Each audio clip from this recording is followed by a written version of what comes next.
Maybe I'm not as well versed in fantasy as I thought. Today, we're looking at 30 of the most underrated fantasy books of all time, according to Reddit, and we're gonna have some fun here. I'm gonna turn this into a game. I made like a point system and everything, but first of all, shout out to the original Reddit user Bogus113 for compiling a list of 30 underrated fantasy books, and he found these by looking at 20 different posts on r/fantasy and adding up all the upvotes mentioning these underrated books. So you can let me know in the comments if you agree with this list, or maybe you got some problems with it. But now I'm gonna tell you the rules of the game, and I want you guys to join along and add up your points as you're watching so that you can share your points at the end of this video so we can play this game together. Now, for every book or series on this list, you get 3 points if you have read the book or at least read one book in the series.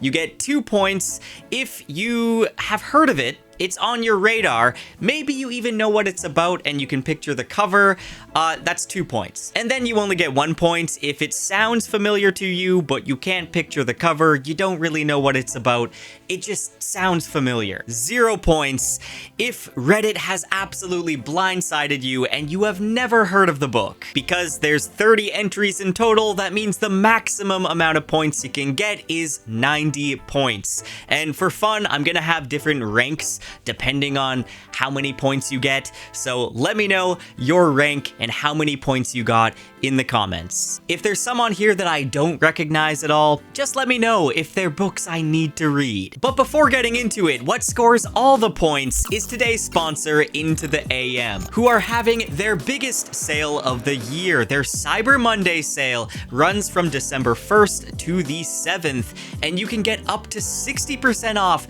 using the link in the description and an additional 10% off by using my code captured in words. Into the AM is honestly like my favorite brand to work with because I genuinely just love their designs and their quality clothing. They're so comfortable, I wear them all the time. This is Into the AM. The sweatpants I'm wearing right now are Into the AM, which by the way, I highly recommend. They're joggers. I wear these pants like all the time. They also have these all-day pants that are my favorites as well.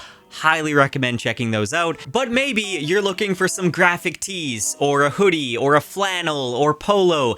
Into the AM has you covered. At this point, like half my wardrobe is Into the AM, and they're the perfect gift for the holidays. If you want to give a gift to somebody, their designs are top tier. They make high quality products with eco-friendly inks. They have lightning fast shipping, hassle-free returns, and top tier customer service. I've worked with them for a long time. I love their stuff, so make sure to pick up some gifts using my link in the description during their Cyber Monday sale. You can get up to 60% off using the link and an additional 10% off using my code captured in words. And these deals aren't going to be back until next year, so you don't want to wait on this one. Shop now before it's gone. Huge thank you to Into the AM for sponsoring another video. Now let's get into the top 30 underrated fantasy books according to Reddit. At number 30, we have the Elric Saga by Michael Moorcock. As you can see, I get 3 points for this one. I love the Elric Saga. I haven't read all of these yet, but Elric is a character that has been an inspiration to so many others in the fantasy genre. He inspired Geralt of Rivia from the Witcher series. His cursed sword, Stormbringer, was the inspiration for Nightblood in Warbreaker by Brandon Sanderson. I know Elric was also an inspiration for Rastalin from the Dragonlance books, and even Drist Duerden, the famous drow elf from Dungeons & Dragons, not to mention Daemon Targaryen. There's so many different fantasy series that have drawn inspiration from the Elric Saga. And for a long time, it was actually very hard to find the Elric Saga. I remember I had been searching for this series for such a long time after my uncle told me about it. He kind of spoiled a lot of things that happen, but that made me really interested in picking this series up. So I remember I found like a paperback copy after searching so long going to used bookstores, and I was so excited. And then soon after, they released these beautiful hardcover editions. We have Elric of Melniboné Volume 1, Stormbringer Volume 2, and The White Wolf Volume 3. There's also a 4th volume, which I believe is like a newer Elric story that Michael Moorcock wrote. I haven't gotten to that yet. I still need to read the 3rd volume as well. If you haven't heard of these, but you're interested, I will say the quality is kind of a little mixed in some of these stories. I think these are the best editions to pick up because they compile each Elric story in the best order for readability. Some of them have stuck with me. They're such weird adventures that Elric goes on. Other ones aren't quite the same quality, and this series is also one of the first examples of a multiverse. Michael Moorcock, I believe, was one of the first people to coin that term, and of course Marvel and D&D went on to popularize it. Anyway, I'll give you a brief description if you don't know what this series is about, then we're gonna move on to the next one. Elric of Melniboné is not your traditional hero in fantasy. He's a albino sorcerer emperor who's physically frail. He's addicted to strange drugs to keep himself alive, and he's bound to a sentient, soul-drinking sword called Stormbringer. Instead of being a classic noble hero, Elric is tormented, self-doubting, and often his own worst enemy. Would I say that the Elric saga is underrated? I guess I would. Like, even though it's had a huge influence on the genre, not many people are reading it these days. There's not much discussion of these books. At number 29 is the Powder Mage Trilogy by Brian McClellan. And again, I get 3 points for this one. I love Powder Mage, and I would say this is underrated. This is like a flintlock fantasy set in a world where magic and gunpowder are connected. You got powder mages like snorting gunpowder to get powers and abilities. Yes, these books are about mages who can ignite gunpowder with their minds and get superhuman abilities with it. It's just as awesome as that sounds. If you haven't read the Powder Mage Trilogy, you really do need to check it out. I think it is very underrated. And I have heard that his writing gets better and people prefer the prequel books that he wrote afterwards. I haven't read those yet, but I definitely need to check them out. Number 28 is the Black Tongue series by Christopher Buehlman. We have The Black Tongue Thief and The Daughter's War. I would say overall, Christopher Buehlman is just an underrated author. More people need to read this author.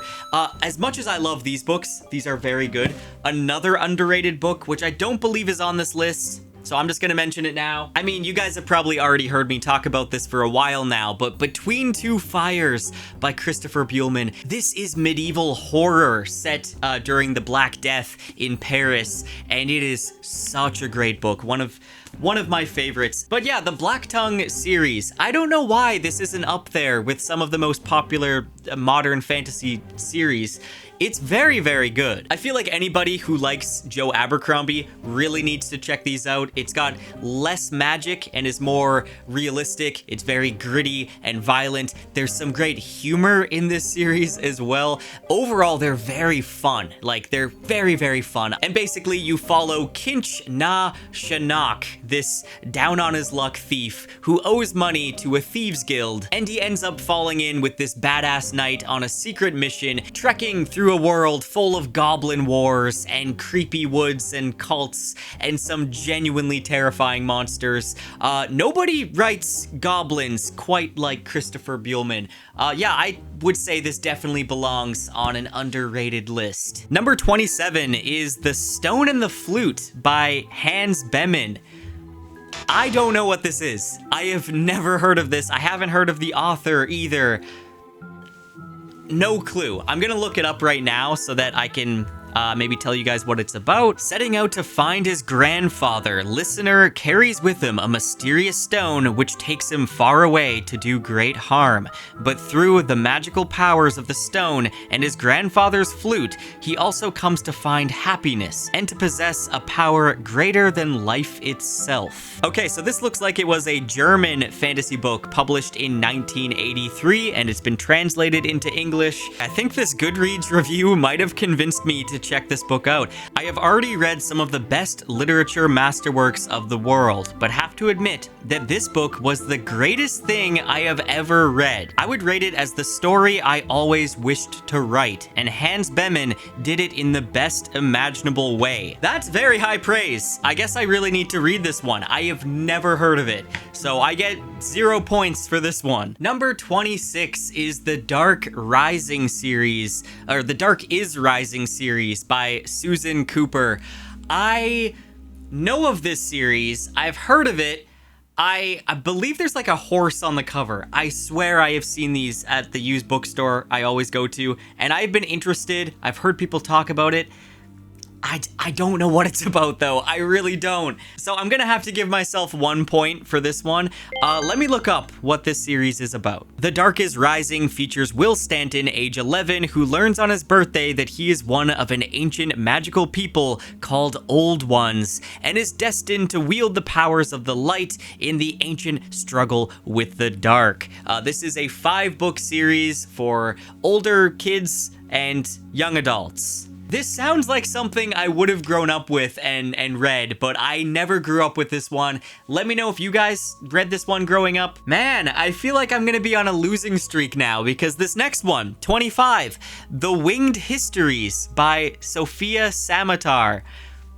I have no clue. I have never heard of this. I thought I knew fantasy. I was kind of expecting this would be a breeze, especially with how I started off on this, but yeah, I'm gonna get a 0 for that one. How embarrassing. I call myself a fantasy fan. The Winged Histories tells of 4 women who are caught up in a civil war brewing in the country of Olandria. There's a soldier plotting rebellion, a priestess of an oppressive religion, a singer from a nomad culture, and a noblewoman escaping her family's intrigue. Maybe I'm not as well versed in fantasy as I thought. Number 24 is The Second Apocalypse by R. Scott Baker. I don't think I actually get 3 points for this one. I started book 1, but the thing is, I picked it up at a time where I had too many series on the go, so I ended up putting it down because I realized this one is dealing with a lot of heavy topics.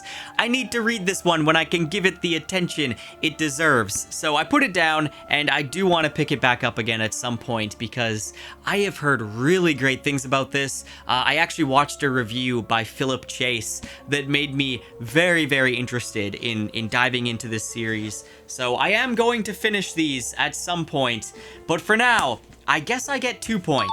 All I really remember with this one is that it is very dark and bleak and yeah, very much R-rated, I would say. Number 23, we have The Aurelian Cycle by Rosaria Munda.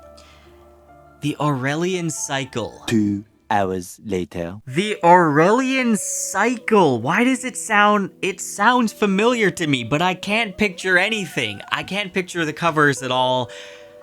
I don't know what this is about. I guess I get another 0. Another 0 for this one. The Aurelian Cycle. Yeah, I don't even recognize the covers for these at all. They look cool though. It's a YA fantasy series about rival dragon riders Annie and Lee who navigate a post-revolution world of politics, betrayal, and romance. There isn't enough dragon riding fantasy. Well, I don't know if that's true. I guess there is quite a few, you just have to go looking for them. Shout out to Ascendant by Michael R. Miller. If you're into dragon riding, definitely check it out. 0 points. How can I even call myself a reader? 22 is The Chrysalids by John Wyndham.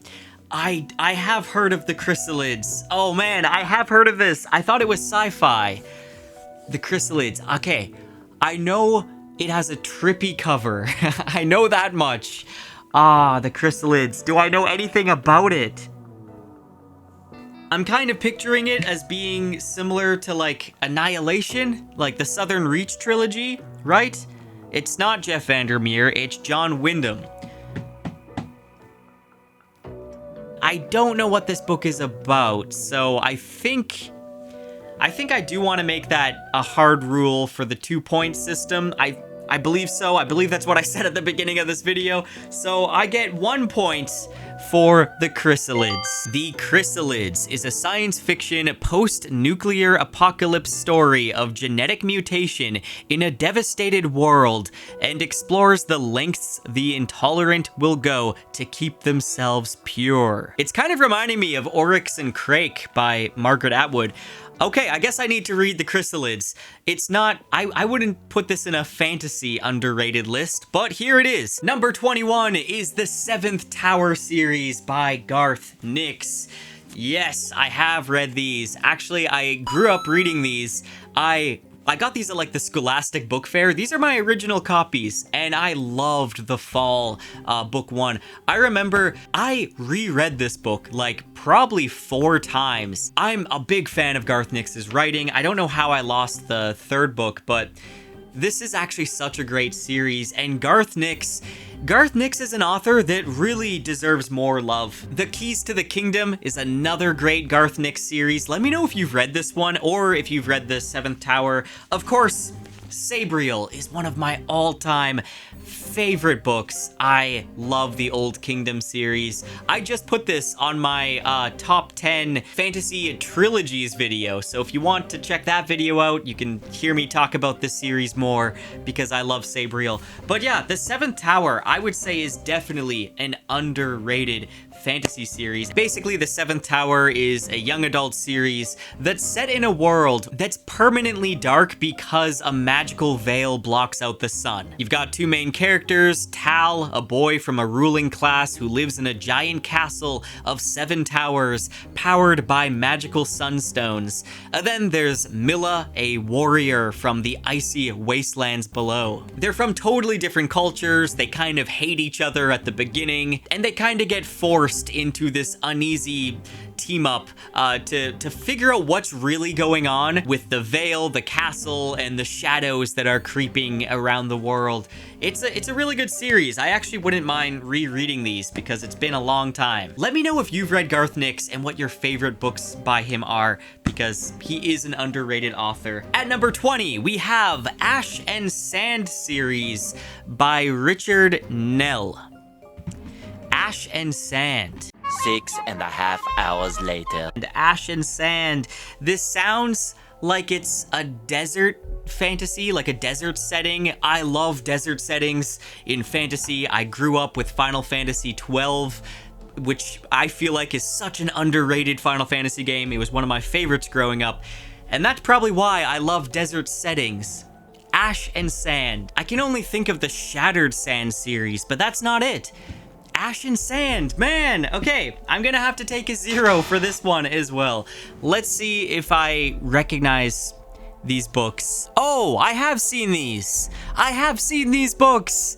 I'm still gonna take a 0, but I've seen these covers be recommended by Patrick Leo. Yeah, Kings of Paradise. I would have recognized that name, but I didn't recognize the series name. Kings of Paradise is about 2 young men from opposite worlds whose paths are set to collide. The story follows Ruka, a deformed genius with an eidetic memory, living as an outcast in a frozen wasteland, and Kale, a reluctant prince who must prove himself in the military. It's known for its gritty tone, complex world building with non-European cultures, and graphic violence. Number 19 is The Riddle Master of Head by Patricia A. McKillop.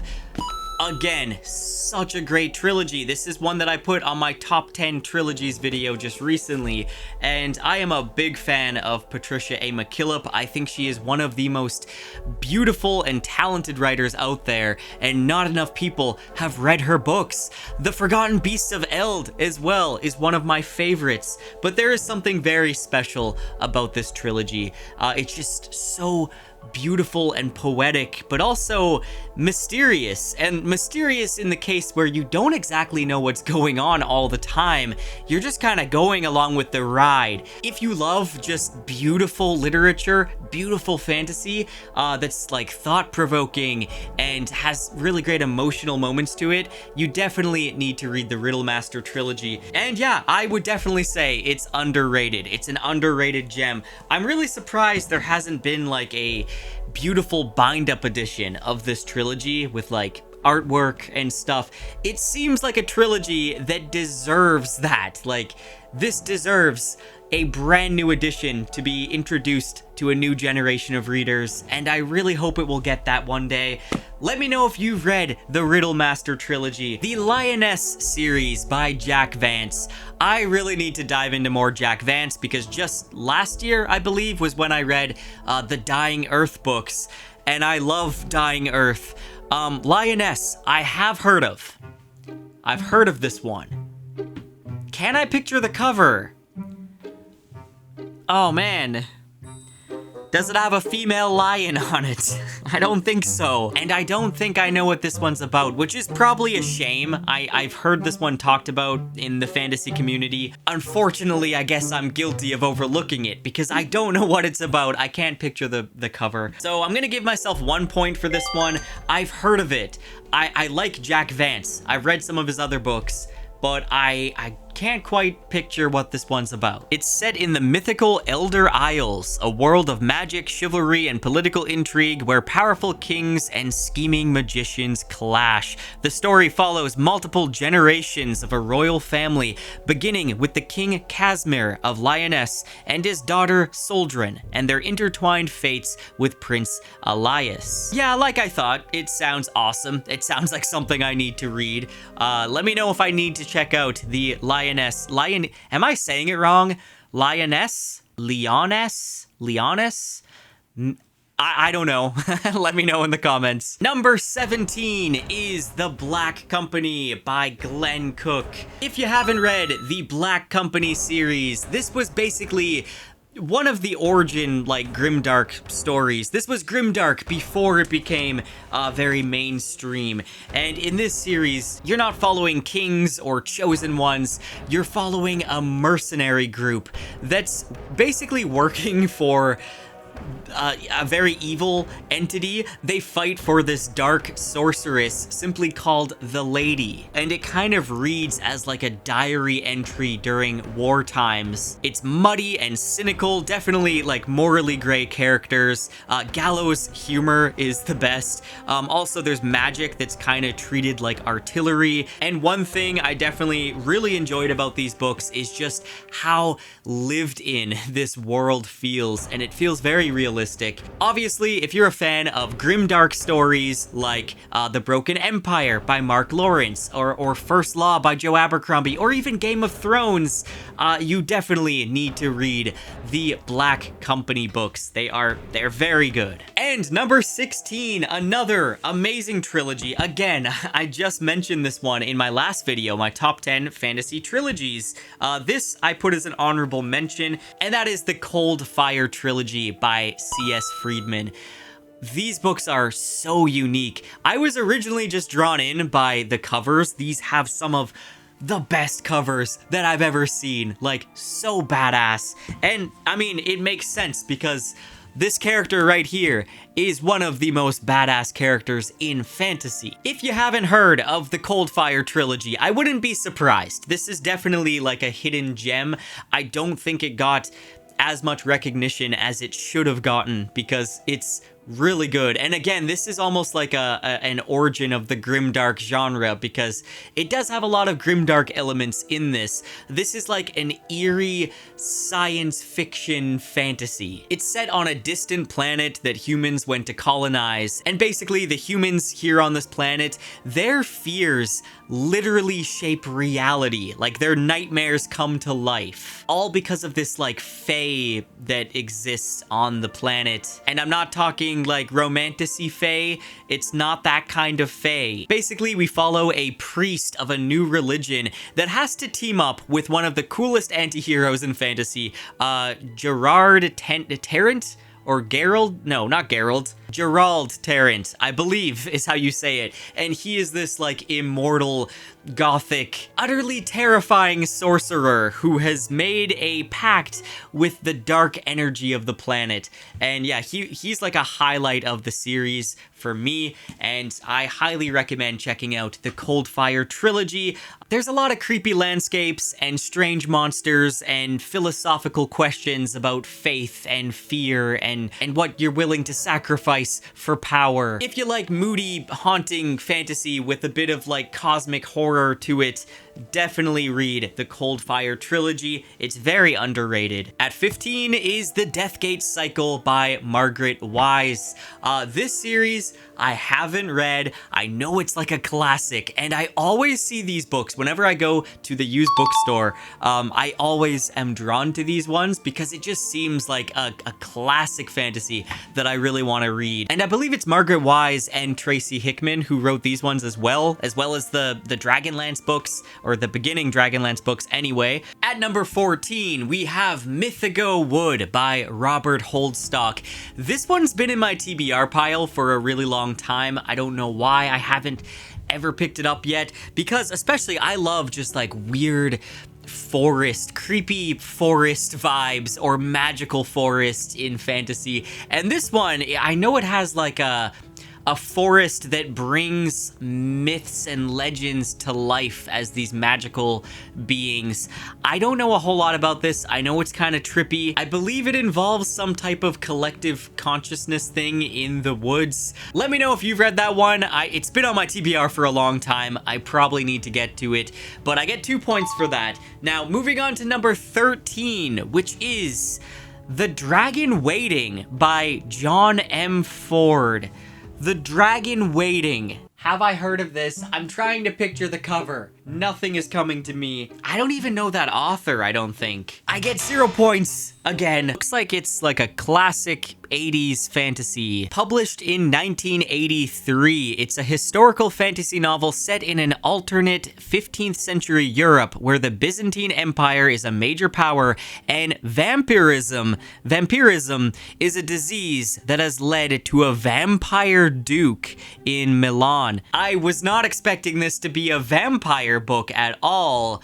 Where's the dragons come into play? So it's another War of the Roses fantasy, but it has vampires. I'm sold. Number 12 is the Books of the Raxura series by Martha Wells. I have read the first book, The Cloud Roads, I think was the name of book 1. 2 years ago is when I really tried to get into Martha Wells, her backlog. I read The City of Ember, or not City of Ember. I read The City of Bones, I read The Witch King, and of course the Murderbot Diaries. But the Raxura series, I need to read more. Basically, we follow a main character who is a shapeshifter. He's able to transform himself into this winged humanoid thing. He's kept that a secret like most of his life, and basically we follow him as he's trying to discover what he really is. He's trying to fit in with the other communities of these shapeshifters while trying to confront this growing threat and his like traumatic past memories. Really interesting series. I wasn't like 100% sold on book 1. That's probably why I haven't continued. I did enjoy it. It wasn't like a 5 out of 5 stars, but I should probably read more of them. Now this next one, man, this takes me back to my childhood and a series that I never hear anybody talk about, and that is The Edge Chronicles by Chris Riddle. Oh no, sorry, Paul Stewart. Chris Riddle did the artwork on these. The Edge Chronicles deserves so much more love. I believe this one is the first book, Beyond the Deep Woods.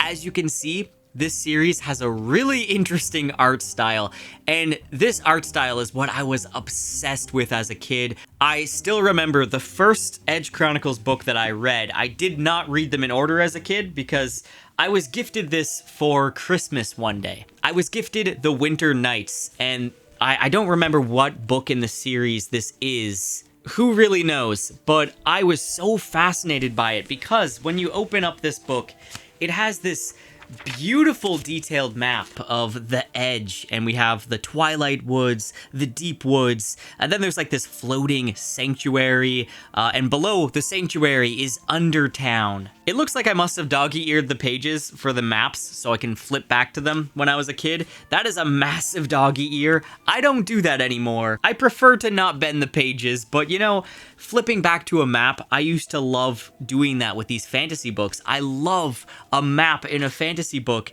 and a lot of that probably started with this series. The maps here are just pieces of art themselves, and there's so much art within these books. Chris Riddle is just so talented. He has such a unique style to his art. I believe I only read like maybe 3 of these when I was a kid, and I always wanted to read more, but I ended up finding a bunch more at a used bookstore when I was like in college, and then I read through them for nostalgia's sake.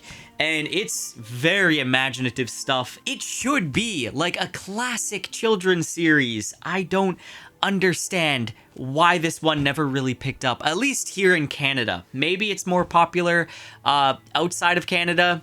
Let me know if you grew up with these ones or if you've seen them. Basically, this is a super imaginative world. It's set on this gigantic cliff called the Edge, a whole world dangling over a bottomless drop, and you follow different protagonists across generations. There's sky pirates, lost kids raised in monster-filled forests, librarian knights, explorers, and they all get tangled up in flying cities and skyships and bizarre creatures. It's a really like whimsical series, but I do remember there being some pretty dark moments in there. And man, do these have some of the best like fantasy illustrations I have ever seen in kids fantasy. It perfectly captures that like fun adventure with a bit of creepiness, weird creatures, and world building. It's everything I wanted as a kid. And if you haven't heard of the Edge Chronicles, then I would recommend reading them. Even check them out as an adult, or maybe you have some kids that you would like to introduce them to. I know that one day I'm gonna introduce these to my kids because it really is a great series. Number 10, we have The Chronicles of Prydain by Lloyd Alexander. This is an underrated series. I actually didn't really grow up with these. Well, I kind of did, but not quite. Let me explain. So I loved The Black Cauldron growing up. You know, that Disney movie that a lot of people forgot about? I really loved that one growing up. I think just because I've always been a fan of like dark fantasy, but I never knew that it had a book series, that it was based off of a book for a long time. But I did pick up a book in my school library, and it was by Lloyd Alexander. And I started reading it. For the life of me, I don't remember which book it was. It had a cat on the cover, like a giant cat, and a small human with, I believe he was holding a sword. Let me look this up, actually. I can't quite find it. It's not Time Cat. This is it, The Castle of Lear. This is the only one that I read growing up. I believe it's one of these ones here. It is, yeah, it's this one. It's book 3 in the series. So that one I read from my school library. I was maybe a little confused on what, you know, was going on because I didn't read the others, but I do remember enjoying it quite a bit. Later on is when I finally dove into these books, and honestly, it holds up really well. I like them anyway. It definitely has kind of a classic fantasy vibe to it. But yeah, if you don't know, book 1 is The Book of 3. It's kind of a classic coming-of-age fantasy. We follow an orphaned boy named Taryn, who is an assistant pig farmer, but he desperately wants to be a hero, and he slowly becomes a hero. What starts as a simple job looking for a magical, prophetic pig spirals into a series of quests involving undead warriors, dark lords, enchanted cauldrons, and a whole cast of amazing companions, a fiery princess, a very dramatic bard, a loyal, not quite human sidekick, and so much more. This one is inspired by Welsh mythology. I remember it being very like lighthearted and fun, like there's a lot of humor in these books, but then it's also very dark at times as well. If you grew up with the Chronicles of Narnia, I think this is like a good second to Narnia. I feel like this maybe has a bit more bite to it, a bit more like character depth to it. And yeah, that's the Chronicles of Prydain. definitely underrated in my opinion, even though it is like a classic of children's literature now. It's very underread, I would say. Let me know if you grew up with the Chronicles of Prydain. Number 9, another favorite of mine, is Book of the New Sun by Gene Wolfe. This is volumes 1 and 2. They collect the first 4 books, I believe. Yeah, I believe so. Anyway, Book of the New Sun. I don't quite know if this series belongs here. It is very well, like, it's very highly rated, I feel like. I feel like this series has a lot of 5-star rankings. It definitely does for me. It's one of my favorite series out there. But, well, I guess it is underread. It's very underread. And I guess underread is kind of the same as underrated when it comes to this list. This is a dense, surreal science fantasy. We follow Severian, an apprentice torturer in a far future, a dying Earth. And Severian gets exiled from his guild after showing mercy to a prisoner that he loves. And from there, it turns into this very strange, wandering journey. Severian travels across ruined cities and wastelands, carrying his executioner's sword and a mysterious relic, and he gets tangled up in prophecies, wars, time loops, and maybe the fate of the world. It's very confusing and layered. Like, you need to read this a couple times to really understand what's going on, and I kind of love stories like that. It's also intentionally unreliable. You need to kind of view this as a puzzle box where you slowly put things together. The Book of the New Sun has beautiful prose, and it definitely rewards readers that like to read it closely. I think if you are a fan of the Kingkiller Chronicle and like coming up with fan theories and whatnot, I think this is a good series for you. There's a lot to dive into when it comes to theories. If you haven't read this one, you should give it a chance, but also you should read it again. And maybe again. There's even some guides online that kind of walk you through what is happening in this book so that you can actually understand how much depth there is just kind of layered in there. Number 8 is the Otherland series by Tad Williams. I haven't read this yet. I really want to. I have a copy of it on my bookshelf somewhere. It's got that like futuristic golden city on it. Yeah, this is a series I really want to get to because I love Memory, Sorrow, and Thorn by Tad Williams, and I really want to read more by him. So if you have recommendations for series by Tad Williams, let me know what I should read. All I really know about this one is that it's a virtual reality series. It has like people accessing this online world called the net, and there's like virtual worlds that are fully integrated into real life. I don't really know anything else. I don't want to know anything else because I kind of want to just go into this blind, but I am very excited to read more by Tad Williams. And another Garth Nix at number 7. I'm so happy to see the love for Garth Nix. Let me grab these books. I've already mentioned Sabriel. This is the Abhorsion series by Garth Nix, also called The Old Kingdom. I don't have a copy of book 2. I need to find a copy of book 2, but yeah, the Abhorsion series, I feel like I've been recommending this a lot, actually. Again, it's in my top 10 trilogies video that I just put up. I won't get into this too much because I've talked about it a lot, but this is such a great series. It takes place in this world that's kind of split in two. There's the non-magical world that's kind of like stuck in this World War I era. Then beyond the wall, there's this magic-filled land called the Old Kingdom. But this isn't exactly like Narnia. This is a world with Walking Dead, and there's these people called the Abhorsions, and their job, they're kind of like necromancers, but they don't raise the dead. They put the dead back to sleep using these magical bells. There's also charter magic and wild magic, and the Abhorsions basically have to hunt down these restless spirits and put them back to sleep, and Sabriel becomes one of these Abhorsions. It is such a great series. Surprisingly creepy at times for like a children's young adult series. Also one of the best animal companions with this talking cat. You need to read the Old Kingdom series. It's really good even for adults. Like there's a lot to enjoy with Sabriel. Okay, at number 6, again, we have another series I have never heard of. Devery Cycle by Catherine Kerr. Catherine Kerr? That's not ringing any bells to me, so I get 0 points for that. Let me look it up. Yeah, I don't even recognize the covers on these. It looks really cool, though. What is it about? It's a Celtic fantasy set in the fictional land of Devery. The quest by the extremely long-lived sorcerer Naveen to fulfill an ancient oath and a complex plot by a cabal of sorcerers from Bardek to plunge Devery into war. Apparently it has well-written characters and a good story. This actually sounds really interesting. I kind of want to add this to my TBR. Let me know if you've read it. I've never heard of it. It has 129 upvotes for this list. The Divine Cities series by Robert Jackson Bennett is at number 5. This has been on my list to get to for a while. I've heard it's a really good, like, urban fantasy.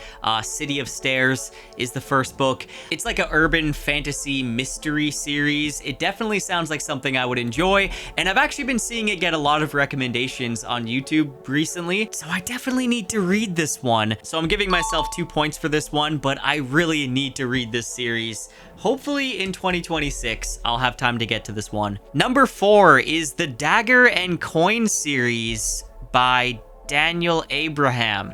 The Dagger and Coin, the Dagger and Coin, the Dagger and Coin series. Why am I just thinking of Fafid and the Grey Mouser? Wait, I know Daniel Abraham. He wrote, okay, is this Dagger and Coin? Age of Ash? By Daniel Abraham? No, this is the Kithamar trilogy. Okay, so Dagger and Coin. I don't know. Does he have, I feel like he has a book with an elephant on it. Huh? Does he not? Does he not? I'm gonna have to take the L on this one. I don't know what the Dagger and Coin series is. Or the Dagger and the Coin. Oh, okay. There's no elephant on this cover. I don't know what I was thinking of. I have heard of these. I've seen them be recommended on YouTube, but, you know, nothing came to mind when I saw the series name. So, nothing but Fafid and the Grey Mouser. So I'm gonna take the L. I get 0 points for this one, but I should probably read this book. All paths lead to war. Marcus's hero days are behind him. He knows too well that even the smallest war still means somebody's death. When his men are impressed into a doomed army, staying out of a battle he wants no part of requires some unorthodox steps. Cithrin is an orphan, ward of a banking house. Her job is to smuggle a nation's wealth across a war zone, hiding the gold from both sides.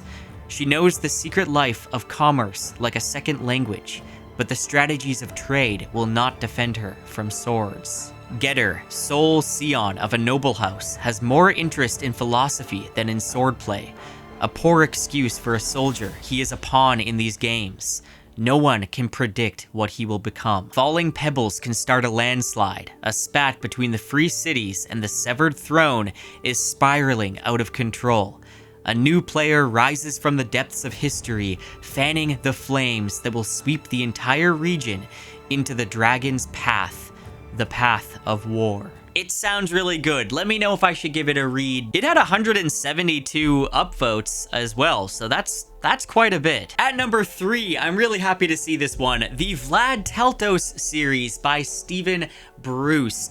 I've read a few of these books. We follow Vlad, a human assassin and crime boss, working for the criminal house of Jerrig in an empire ruled by these tall, long-lived, magically powerful race called the Dragarians. This is basically like a hard-boiled noir mashed together with like a witty, fast-paced fantasy, and it's brilliant. It's kind of its time, but it's still worth reading even now. You've got a sarcastic narrator, you have assassinations, bizarre magic, a mini telepathic dragon as his familiar companion. These books are a lot of fun. You're following this like morally gray hitman who's kind of underpowered in this world. Number 2 is Shadows of the Apt by Adrian Tchaikovsky. This is a series I've been wanting to read for a while now. I picked up this copy at a used bookstore and I'm kind of saving it. I want to spend like a full year diving into Adrian Tchaikovsky's books. I've heard a lot of good things about this one. I know I'm probably gonna enjoy it, so I am gonna get to it at some point. Let me know if you've read it. And at number 1, the most underrated series, according to Reddit, is the Acts of Cain series by Matthew Woodring Stover. And I'm happy to say that I get 3 points for this one. I actually recommended this in a video. I talked about this series in my best grimdark fantasy books video, and this is like a brutal hybrid of sci-fi and fantasy. Basically, we follow a future dystopian actor. It's his job to jump into a parallel world called the Overworld and act out a ultra-violent life for the pleasure of his paying VR audience back on Earth. So there's people watching him do all this violent acts. Now on Overworld, Cain is a legendary assassin who's very, very good at solving problems with his knives. It starts as a mission to rescue his estranged wife, and then it spirals into gods, rebellions, philosophy, some of the most brutal fight scenes in fantasy if you want grimdark that's introspective as well as absolutely feral. Acts of Cain is one of the big ones. This is such an underrated series, and it's one of the series where I actually felt like heartbreak, like major heartbreak, because of the loss of a character here, and it really pulled at my heartstrings. There's also like the most hateable characters in this series that somehow, over time, the author gets you to sympathize with and kind of understand and even begin to root for them. He's a master at how he pulled this off.